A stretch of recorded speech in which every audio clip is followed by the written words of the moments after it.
ప్రతిఘటన టీవీకి స్వాగతం. క్షణక్షణం మీకోసం. రాష్ట్రంలోని విద్యార్థులకు తెలంగాణ సర్కార్ గుడ్ న్యూస్ చెప్పింది. సంక్రాంతి పర్వదినాన్ని పురస్కరించుకొని 6 రోజులు సెలవులు ప్రకటించింది.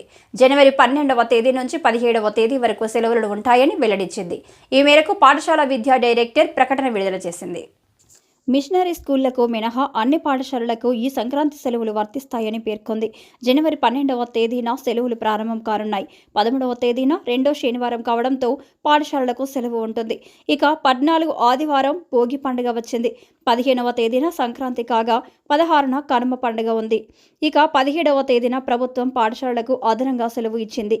మొత్తం 6 రోజులు విద్యాసంస్థలకు సంక్రాంతి సెలవులు ప్రకటించింది. 18వ తేదీన అన్ని విద్యాసంస్థలు యథావిధిగా తెరుచుకోనున్నట్లు ప్రకటనలో వెల్లడించింది.